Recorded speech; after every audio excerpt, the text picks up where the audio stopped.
Wow, there's dust everywhere in the pillow fort. I need to clean this thing. It's been too long. Hi, how are you? I'm back. I do have a bit of an announcement to make. There is a change of plans. I know that I said this episode would be the first episode of a whole new standalone story, but that's no longer the case. I have decided to postpone the next story because I need to put more work into it. However, I am not letting this channel go silent in the meantime. I've got something else planned for you. I've got a 10-episode story, and it's a blogger story sequel. That's right, many of you asked for a blogger story sequel, and I think Leah and Emily deserve one. So, in the coming 10 episodes, we will spend some time with Emily and Leah again and find out how they are, what they are up to. If you haven't listened to the blogger story yet, that's fine. You can listen to this story, but you might, of course, get a lot of spoilers. Now, the blogger story was my first full-length story on this podcast channel. I think a lot of things have changed since then. I hope for the better. If you go listen to the blogger story, you will notice that this was earlier in my podcasting career, I think. But many listeners still love it, still enjoy it. So give it a try, and if not, you can enjoy just the sequel or wait for the whole new standalone story later this year, I guess. All right, let's get started. Welcome to the Lesbian Romantic Podcast. This is More Than Fun and Games, a blogger story sequel, Part 1, Cheesecake.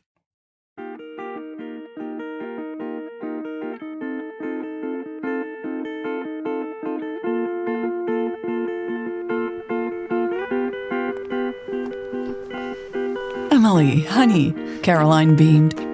Emily dropped her bag onto the floor and grinned at Leah's mother.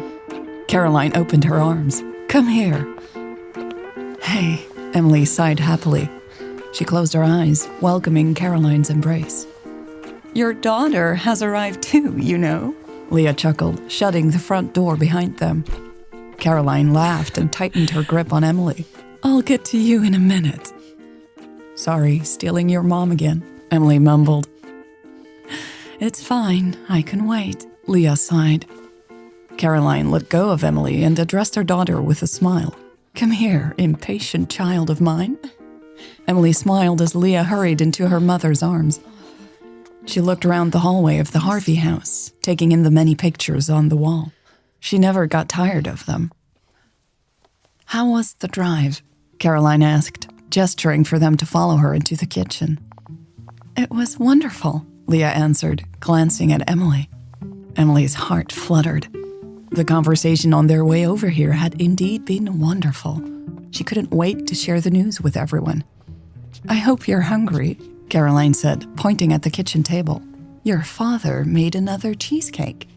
Leah and Emily both chuckled in response. Again? Leah asked, sitting down on one of the old chairs. Emily took the seat next to her. What flavor is it this time? Caroline opened the large fridge in the corner of the room. Something with white chocolate, I think. Oh, that sounds so good, Leah said, leaning back. Yeah, I can get used to Gary's new hobby, Emily added, patting her stomach. Caroline closed the fridge with a bump of her hip. She placed a large cheesecake on the counter. Better let him know once he gets home then, she said, and grabbed a knife from the drawer. He needs a lot of affirmation, she winked. We will make sure to do that, Leah replied happily, leaning to the side until her shoulder rested against Emily's. How are things at work? Caroline asked, cutting into the cake. Leah glanced up at Emily. Emily made an effort to smile back at her. Great, for me, Leah replied. Our website broke a new visitor record this week. That's fantastic, honey, Caroline said, scooping up the second slice of cake. She put it on a plate and added a small fork. And I'm still soul-searching, I'm afraid, Emily said quickly because she knew that was what Caroline would ask next. Leah's mother picked up both plates and walked over. That's okay, right? You can't find your path overnight. Emily pursed her lips. I know, but it's been over a year and I just hate this. Hate what? Caroline asked, handing Emily and Leah large pieces of cheesecake. Emily thought for a second. The freelancing helps financially, she explained slowly, frowning, but it feels like a defeat. Caroline sat down, placing her elbows on the yellow tablecloth. Why? Emily took in a slow, deep breath. Leah covered her hand and squeezed encouragingly. I guess I feel like I should have figured it out by now, Emily admitted, her throat tightening. And I'm doing freelance work I swore I was never going to do again, and I'm doing it for companies I don't believe in. Caroline nodded in understanding. I get it, but you're still trying to find something you do believe in, right? Yeah, Emily croaked. Trying every day. Well, you're just buying yourself a little more time by freelancing, Caroline said softly, placing her hand on Emily's and Leah's. She smiled as her eyes darted from Emily to Leah and back. My sweet girls. Emily teared up a little.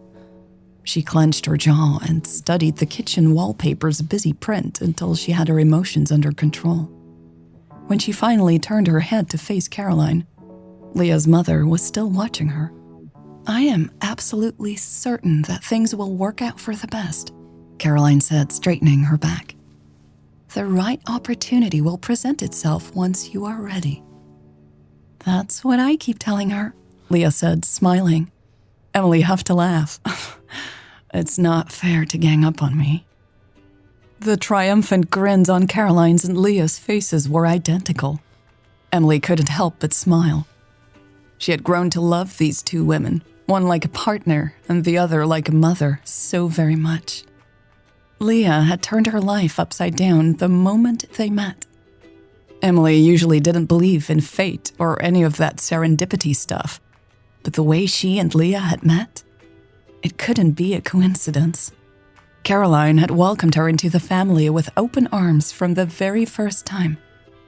It had been precisely what Emily had needed after uprooting her whole life without her parents to talk to about it. We just both love you, Caroline said, her eyes twinkling, interrupting Emily's thoughts. Leah perked up. Very true. Mom, we've got some exciting news. Caroline's eyebrows shot up. Oh? Emily tilted her head. She and Leah had agreed they would tell Caroline and Gary today, but Leah's father wasn't even here yet. She guessed Leah was just too excited to wait. That was fine. Emily was thrilled, too. We're moving in together. Emily and Leah blurted out at the same time. Caroline clapped her hands, her face lighting up with joy. Girls, that's wonderful. Emily and Leah looked at each other, both beaming. Yes, it is, Emily said. We're going apartment hunting next week. She lost herself in Leah's green eyes for a moment. She didn't know what she wanted to do with the rest of her life professionally. But Emily did know who she wanted to share her life with. A sudden sound startled all three of them. Emily blinked and struggled to understand where it was coming from. She finally recognized the music. Her phone was ringing. Sorry, she mumbled, leaning back in her chair and fishing the phone out of her pocket. She didn't recognize the number on the screen. Emily was about to deny the call when a little voice in the back of her mind stopped her. Her thumb hovered over the screen as she debated what to do. Sorry, she said again and quickly got up from her chair. I'll be right back.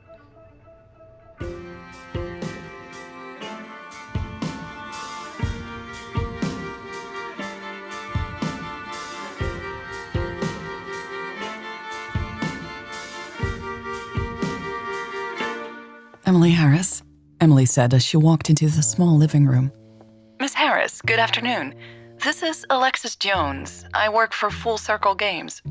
Emily lowered herself into a reading chair, frowning. Full Circle Games? Why on earth would someone from Full Circle Games be calling her? Sorry to interrupt your Friday evening. Is this a good time? The caller asked. It depends, Emily replied honestly. What is this about? There was a chuckle on the other end of the line. Fair enough. I'm calling you about a job opportunity.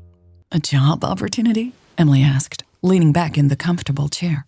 At Full Circle Games? Yes, I'm the head of HR. We are looking for someone to lead the research and development department.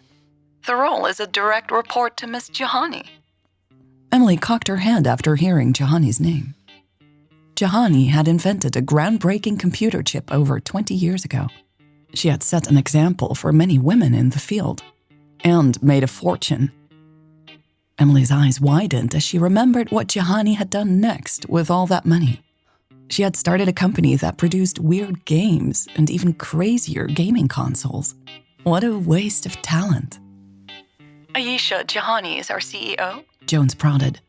Yes, I remember now, Emily replied. You guys used to be called Celestial Games. Exactly, Jones said. That's us, so you've heard of us? I'm most familiar with Miss Jahani's past work, Emily clarified. Great, Jones replied. Are you interested in the job? Emily smiled because of the confidence in the woman's voice. She would have to make herself very clear, she knew. To be honest, I'm not. Jones chuckled again. That's a shame. Miss Jahani personally asked me to reach out to you. Emily bit her lower lip, intrigued. She had never met Jahani before. She didn't even know where Jahani had gotten her name. Maybe this Jones lady was just bluffing. Either way, it didn't matter. I think Miss Jahani must have me mixed up with someone else, she said, pushing herself back up. She had no interest whatsoever in working for a gaming company. I don't have any relevant experience. No, Miss Jahani really wants to talk to you. The woman on the other end of the line continued. She hopes you will join her for breakfast this Tuesday. Some coffee and a Danish won't hurt, right? Emily's temper was starting to flare up a little. Why wouldn't this woman just take no for an answer? I really can't, she said bluntly. I have the week off next week. Excellent, Jones replied, unperturbed. Maybe you'd like to spend that time in our Florida theme park? Emily placed her hand on her hip. Excuse me? I can arrange park passes and a room for you and your family, Jones explained cheerily. Our latest ride is a huge hit with the kids. I don't have kids, Emily said. Just your partner, then? Jones suggested. We've got some great offerings for couples, too. Emily shook her head. I'm not anywhere near Florida. We can get you plane tickets, too, Jones replied casually, scribbling something down audibly. Emily chuckled. That's not my point. I just don't think I'm a good fit for the job. I mean, no disrespect, Miss Harris, but may I ask you to sleep on it? The other woman replied. Emily shook her head in amused disbelief. My assistant will send you the details of our offer. We'll take care of the plane tickets, get you a nice room and some park passes for the whole week. Maybe discuss it with your partner? Emily's eyebrows shot up. She didn't know if she was annoyed or impressed by Jones's persistence. Maybe both. She started saying. Just think about it and let us know by tomorrow evening, Jones added. Emily ran a hand through her hair, forgetting about her ponytail and messing it up. She sighed and pulled the elastic band out of her hair entirely. Fine, I'll take a look at the email. She relented, hoping that would finally put an end to this conversation. She would just repeat her disinterest in the job in the email then. That's all I can ask for, Jones said smoothly.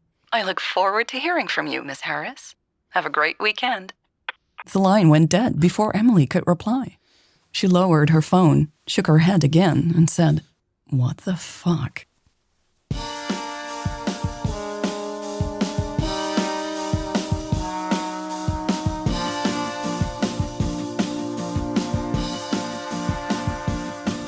This was part 1 of More Than Fun and Games. If you'd like to talk about this first episode of the sequel, come and join me in the community or on Keybase.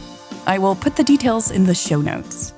Thank you so much to all the listeners who have supported my work. With your help, I can keep creating these stories and sharing them with everyone. Thank you from the bottom of my heart. And I really do mean that. I am grateful for your support every single day. So thank you. Also, thank you for listening to this episode.